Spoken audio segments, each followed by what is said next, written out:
샬롬, 좋은 아침입니다. 2026년 1월 5일 매일 성경 순서에 따라서 창세기 3장 1절에서부터 13절까지 말씀을 함께 묵상하고 기도하는 시간을 가지도록 하겠습니다. 오늘 말씀의 제목은 타락, 영원한 죽음입니다. 우리 말씀을 살펴보면 창세기 3장은 인류 역사상 가장 비극적인 이 타락 사건을 다루게 됩니다.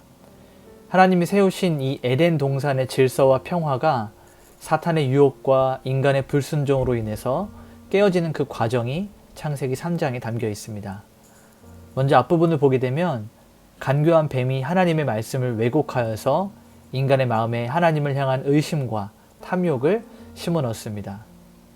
여자가 그 선악과를 따먹고도 아담에게 주어서 함께 범죄하게 하고 그 결과 눈이 밝아져서 그들이 가리워졌던 수치심을 느끼게 됩니다. 그래서 하나님을 피하여 숨게 되죠.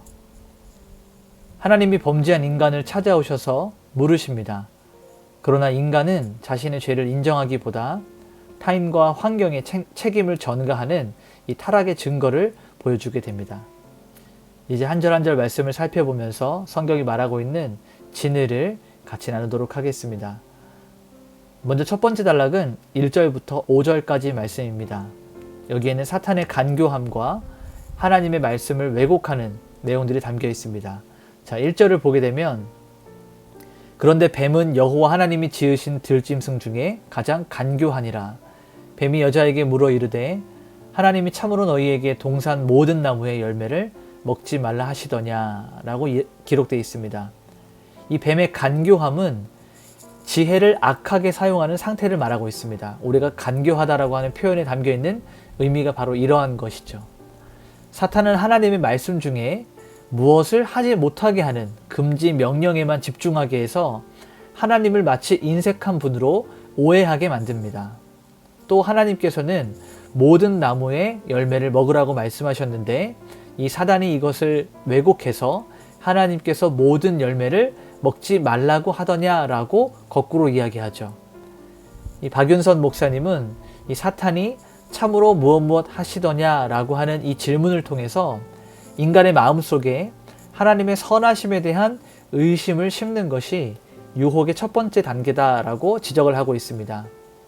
이는 오늘날에도 우리 성도들의 확신을 흔드는 이 사탄 마귀의 전형적인 계략입니다. 또 4절과 5절을 보게 되면 뱀이 여자에게 이르되 결코 죽지 아니하리라 라고 이야기합니다. 사탄은 하나님의 경고였던 선악과를 먹게 되었을 때 반드시 죽으리라 라고 했던 이 말을 결코 죽지 아니하리라 라는 말로 거짓말로 반박을 하게 됩니다. 이는 하나님을 거짓말쟁이로 만드는 것이죠. 그래서 이 유혹의 핵심은 무엇이냐면 교만하여져서 하나님과 같이 되려고 했던 욕망이었습니다. 그래서 브루스 월키는 인간이 하나님의 주권 아래 있는 피조물의 자리를 스스로 거부하고 스스로 선악의 판단자가 되려고 하는 이 교만이 죄의 뿌리다라고 설명하고 있습니다. 이 말씀을 우리가 한번 생각해 볼 때 우리의 모든 기준, 삶의 기준은 하나님의 말씀이 되어야 된다라는 것을 우리가 깨달을 수 있습니다.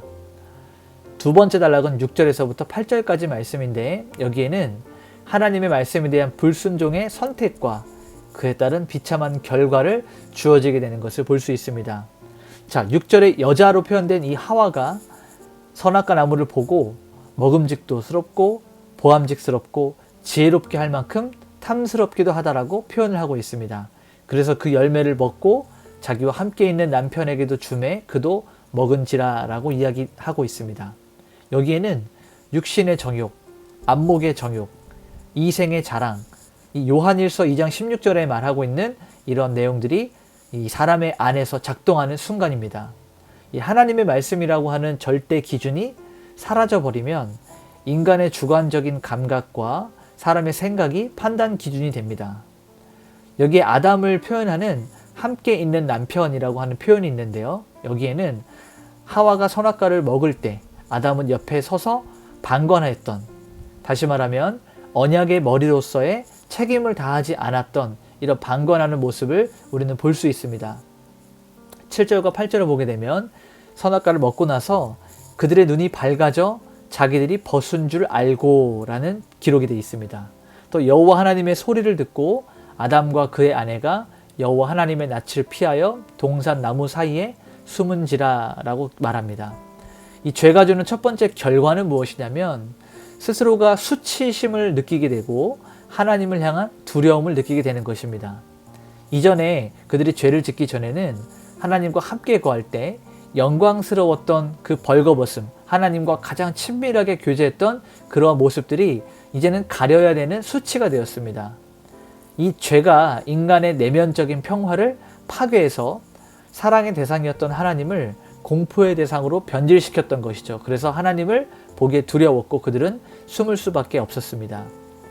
마지막 세 번째 단락은 9절부터 13절까지 말씀인데 여기에는 하나님의 자비로운 부르심과 인간의 책임 전가가 나오게 됩니다. 자, 9절을 보니까 여호와 하나님이 아담을 부르시며 그에게 이르시되 내가 어디 있느냐라고 말씀하십니다. 이건 하나님께서 아담이 어디에 숨었는지 몰라서 묻는 것이 아니라 이 죄인이 스스로의 상태를 깨닫고 하나님께로 돌아오기를 기다리는 하나님의 사랑의 부르심입니다. 네가 어찌하여 그 자리에 있느냐, 내가 원래 있어야 될 곳이 어디냐라고 부르시는 하나님의 애타는 마음이죠. 이 개혁주의 신학은 이 부분을 해설할 때 찾아오시는 은혜의 시작으로 봅니다. 여러분, 타락한 인간은 스스로가 하나님을 찾지 않습니다. 찾을 수가 없죠. 그래서 하나님께서 먼저 손을 내미시고 찾아오시는 하나님의 이 구속사가 바로 여기에서부터 시작이 되는 것입니다.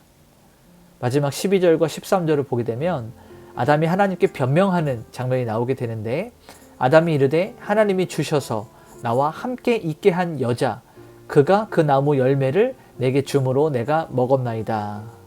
이 죄는 관계를 파괴합니다. 아담이 이전에 하나님께서 하와를 만드실 때 뭐라고 고백했죠? 내 살 중에 살이요. 이렇게 고백했던 그 아내를 탓하면서 여자를 주신 하나님에게 문제가 있다라고 이 책임을 돌리게 됩니다. 그래서 이 죄의 본질은 항상 자기 자신을 정당화합니다. 그리고 책임을 회피하게 되죠. 이 진정한 회개가 부재한 이 모습은 사람이 전적으로 타락한 이 모든 인류에게 부어진 이 죄악의 첫 모습입니다. 오늘 우리는 이 말씀을 정리하면서 이렇게 원포인트로 볼 수 있을 것 같습니다. 죄는 하나님과 같이 되고자 했던 교만에서부터 시작이 된다. 여러분, 사탄은 오늘도 우리에게 하나님 없이 우리 스스로가 주인이 되라고 이야기합니다. 그러나 진정한 생명은 오직 하나님의 말씀에 대한 절대적인 신뢰와 그 순종 안에서부터 시작이 됩니다. 오늘 우리 이렇게 한번 적용합시다. 먼저는 이 유혹이 우리에게 다가올 때 내 감정이나 혹은 상황을 따라서 그것들이 보암직하고 먹음직스럽고 지혜롭게 할 만큼 아름다워 보이는 그러한 우리 육신과 안목의 정욕을 따라가지 말고 기록된 하나님의 말씀이 어떻게 말씀하시는가, 하나님은 나에게 무엇을 원하시는가를 먼저 살펴보면서 이 의심을, 하나님을 의심하는 그 틈을 주지 말아야 됩니다. 또 두 번째로는 우리가 잘못하거나 죄를 지었을 때 숨거나 혹은 다른 사람을 탓하지 말고 네가 어디 있느냐라고 부르시는 그 주님의 음성 앞에 나의 연약함을 정직하게 고백하고 하나님께 회개하는 이런 태도를 가지길 소망합니다. 우리 오늘 이렇게 기도합시다.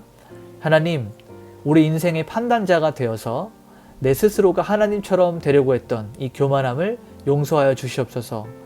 하나님의 주권 아래 거하는 피조물의 그 자리를 기쁨으로 순종하며 지키게 하여 주시옵소서. 오늘 이렇게 기도하면서 오늘 하루를 하나님께 올려드리도록 하겠습니다. 기도하시겠습니다.